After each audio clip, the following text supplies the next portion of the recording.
It began on a Tuesday. Clear skies over New Delhi turned black at noon. A thunderous hum pulsed across the Earth's atmosphere. Satellites blinked out. Power grids stuttered. And then the sky cracked. Massive ships, black as void and shaped like cathedral spires, tore through the stratosphere. They hovered without motion, defying physics and casting monolithic shadows over entire cities. The world watched in silence, some with terror, others with wonder. The aliens had arrived. They called themselves the Vra'kul. No demand, no warning, just a voice, broadcast on every screen, in every language. You are now a subject species. Submit. Humanity didn't respond. We prepared. The Vra'kul observed us for decades. They saw tribal wars, pollution, fragile governments, and reality shows. They saw iron and blood. What they didn't see was what came after. Collaboration in chaos. Survival through disaster. Innovation born from desperation. To them, we were disorganized animals with weapons. To us, they were a threat we had always imagined and trained for in fiction, theory, and fear. They landed in force across key regions.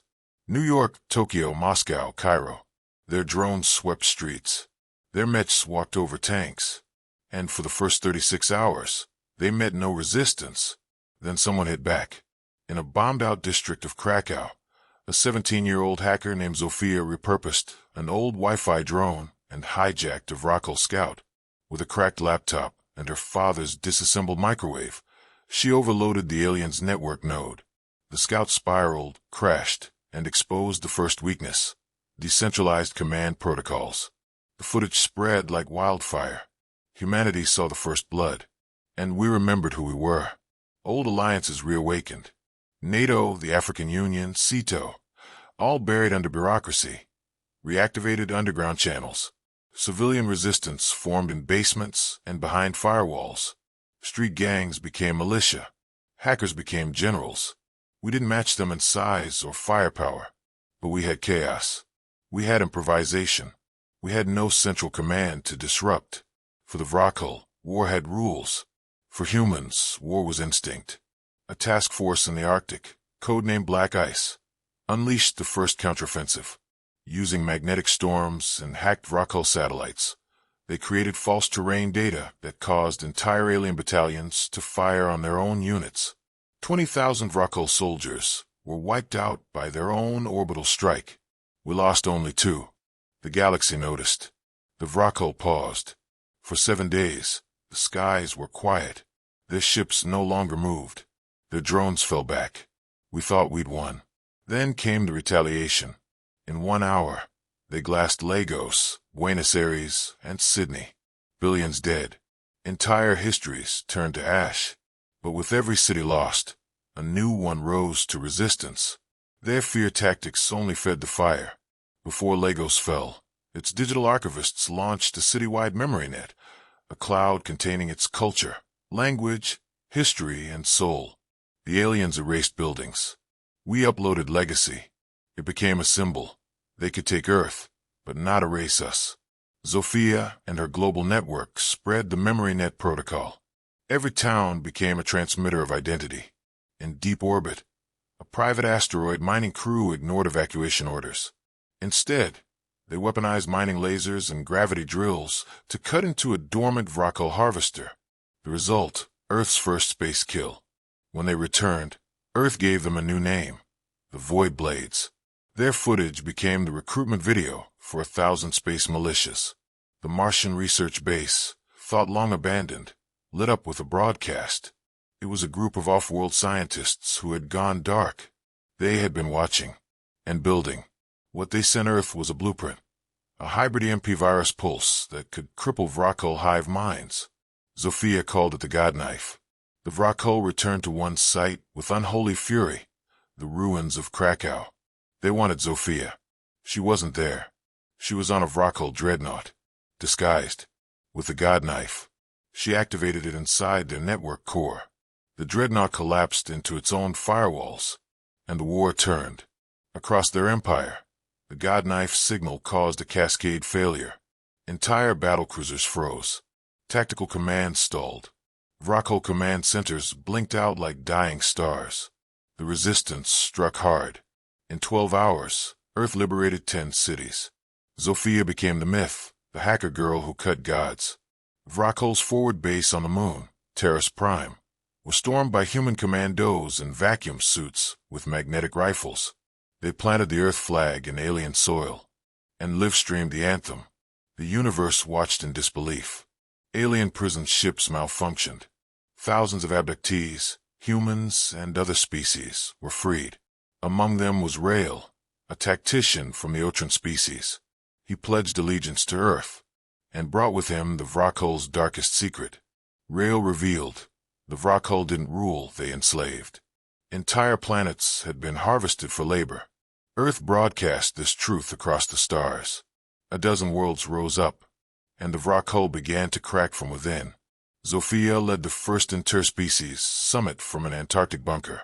Humans, Otran, and rebel factions formed the Crucible Accord, an alliance built not on fear, but shared scars. The goal: burn the Vra'kul Empire down to its bones, and plant gardens in the ash. Across the Vra'kul's outer colonies, resistance flared. Inspired by Earth's defiance, species long oppressed rose up. Rael's voice, broadcast from Earth's lunar array, unified them with the message: the humans taught us rebellion. Now we teach it back. One by one, Vra'kul garrisons were overthrown not with weapons, but with sabotage, code loops, and planetary strikes coordinated from secret enclaves. Humanity's blueprint for revolt had become a contagion. Chapter 17. Iron Skies over Europa. The Crucible Accord sent its first joint fleet to liberate Europa, a former research colony now held by Vra'kul slavers. Zofia, now admiral in all but name, led the assault. Using refitted human cargo ships and cloaked Martian drones, the Accord struck in silence. No shields, no lasers, just precision and sacrifice. By dawn, the skies over Europa turned red. Chapter 18. The Turning Engine. An Otran engineer, Jektal, reverse-engineered Vra'kul propulsion. His breakthrough, gravity filament folding. Humanity, once the slowest species in space, now had the fastest jump drives in the quadrant. Earth's fleets scattered across the stars, outpacing even Vra'kul retaliation. We weren't running anymore, we were choosing where to hit. Chapter 19. The Oracle Collapse. The Vra'kul's secret weapon, the Oracle, a predictive AI that guided all major battle outcomes, was traced to the core world of Vexor. Zofia launched Operation Glass Veil, a data storm inserted via hacked psychic relays. The Oracle buckled under contradictory predictions. Without it, the Vra'kul began to make mistakes. Chapter 20. Songs in the Ashes. Liberated worlds began to send back their cultures, languages, art, lost rituals. A collective archive formed on Earth's orbiting station, the Ember Vault. For every city the Vra'kul had turned to ruin, a new song, story, or sculpture rose. It was defiance through beauty. Humanity didn't just fight back, we recorded the scars and made them sacred. Not all was victory. In the Helix Reach, an entire human colony disappeared. Zofia's investigation found evidence of a Vra'kul weapon codenamed the Dread Harvest, a psychological siphon feeding off fear itself. Earth scientists responded with Project Quiet Mind, neural shielding tech born from meditation, nanotech, and Buddhist traditions. Zofia was changing. The God knife left residue, memories not her own. She began dreaming of alien minds, of dying stars, of fear not hers, but theirs. She didn't tell anyone. But the girl from Krakow now carried the weight of a galaxy. The Vra'kul struck back at Earth's Ember Vault, trying to destroy the archive of galactic resistance. They failed, but not before killing Rael. His final act, initiating the Vault's auto-backup across thousands of ships. His last words to Zofia: "Don't let them forget what we became." Vra'kul High Command fractured. One faction, the Ascendants, sought peace. Another, the Exarchs, demanded genocide. Zofia saw her chance. She seeded their communication with Earth's oldest virus, doubt. After 6 years of war, the Vra'kul sent one last fleet. 10,000 ships darkened Earth's sky. But this time, humanity didn't hide. Every orbital station, every fleet, Every citizen. We stood, and we burned the invaders from our skies. With Earth's defiance proven and the Crucible Accord expanding, insurrection flared across the Vra'kul Empire like wildfire. Enslaved species from dozens of systems broke their chains. From the dense jungles of Orcatal to the ocean cities of MYRR, the cry was the same. No more masters. Human advisors worked alongside ex-slaves to guide them in asymmetric tactics. Earth's greatest export was no longer tech or weapons. It was rebellion. Zofia led a deep incursion into Vra'kul space, targeting their inner supply lines. The Crucible fleet warped to the edge of the core worlds, a place thought untouchable. There, they found living factories, planets engineered for enslavement. Their liberation was swift and brutal. Zofia recorded the evidence and broadcast it to the stars. It wasn't war now. It was justice. Among the liberated was a being named Talon of the PWR caste, capable of generating heat waves from sound. He became the symbol of revolution, broadcasting coded signals across Vra'kul space using his voice alone. He was called the Flame Speaker, and to the Vra'kul, he was terror itself. Haunted by dreams that blurred past and present, Zofia questioned her identity. Was she still human, or something more? A brief disappearance led to a summit on Ganymede, where she met with a group of post-human empaths who helped her stabilize the Godknife's residue. They gave her a new title, Flame Between Worlds. An envoy from the Ascendants arrived under truce. The proposal, a ceasefire and power-sharing agreement. It looked like victory, but Zofia's instincts flared. She uncovered Exarch's sabotage in the talks. The peace was a ploy, a trap, and she sprang it first. With the false truce exposed, the Crucible unleashed Ashborn Protocol, a systematic strike against Vra'kul's psychic infrastructure. Every known Exarch node collapsed. Entire fleets went blind. Commanders found their ships unable to receive orders. The Vra'kul no longer fought in unity. The Exarchs, desperate to maintain fear, targeted human refugee station orbiting the Los Prime. Thousands perished. Zofia's response was immediate. She ordered Operation Iron Bell, a retaliatory strike that collapsed the Exarch war foundry on Irodrex. The orbital factory fell from the sky in flames. A transmission arrived. The architect, creator of the Godknife, long thought extinct, revealed themselves. They offered Zofia an upgrade to the knife, one capable of targeting not just systems, but belief. It would erase the Vra'kul's empire from their own memory. Zofia hesitated. The Crucible Accord fractured. Some believed in rebuilding, others wanted obliteration. Zofia convened a conclave of cinders, a final vote among the free worlds. The result, unanimous. The Vra'kul's rule would end, but their memory would remain. The fleet descended on Haltor, the Vra'kul cradle world. No bombardment, no fire. Instead, humanity broadcast their history, the broadcast that began it all. War of the Worlds. The message was clear. We were fiction once. Now we write reality. The Crucible Alliance launched a wave of information strikes, not weapons, but stories. They embedded human myths, alien truths, and rebel victories into Vra'kul networks. The Empire's children began to question the doctrine of dominance. On Haltor, children painted murals of Zofia instead of Exarchs. A fleet of stealth-capable ships, the Whisper Armada, entered Vra'kul space undetected. Built by humans and piloted by freed races, it struck silently, disabling key military nexuses without a single life lost. It wasn't destruction. It was erasure of control. Zofia returned to Krakow, a crater now reborn as a monument. There, she met the architect. The upgraded Godknife was ready. It could dismantle empires of thought, rewrite fear as memory, and turn obedience into questions. She activated it. Across the galaxy, Vra'kul citizens lost all memory of why they obeyed. The Exarchs tried to tighten control, but orders fell to doubt. Elite commanders abandoned their posts. Soldiers deserted. Revolution exploded from within. The Vra'kul Empire cracked. Liberated worlds began reclaiming their lost heritages. The Ember Vaults expanded, becoming interstellar archives. Each world added its own histories, art, and languages.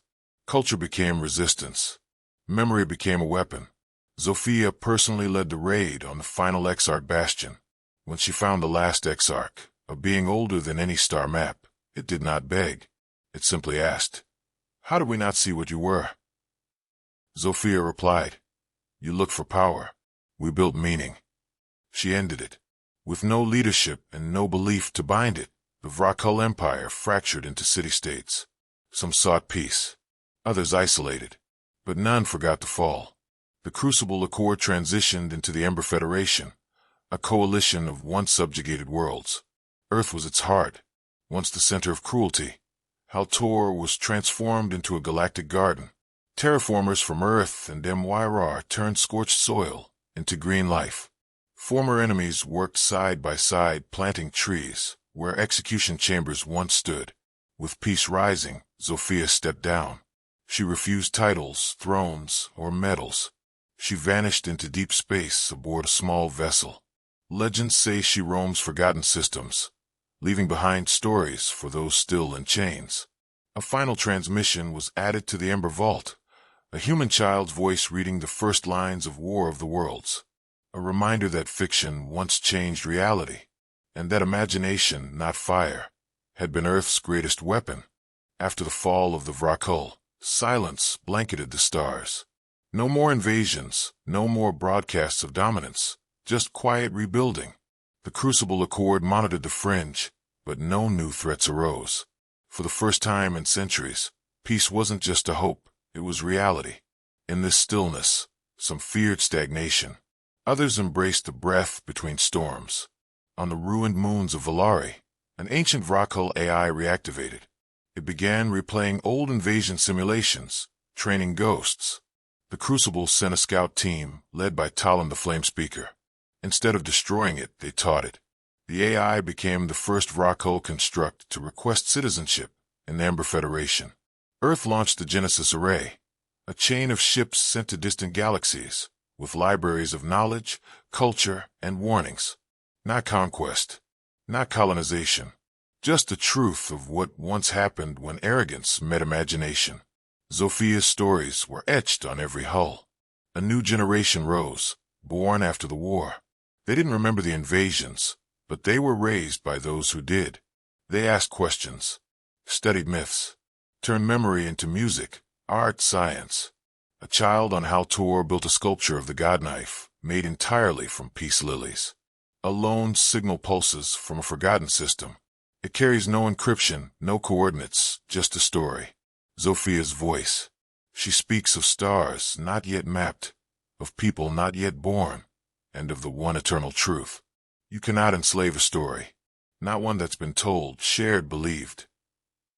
And so her legend grows, not as a weapon, not as a warrior, but as the spark that made humanity more than just survivors.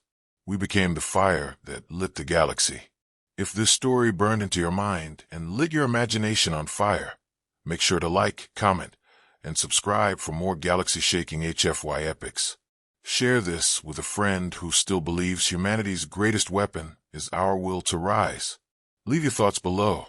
How would you fight back if the galaxy thought we were primitive?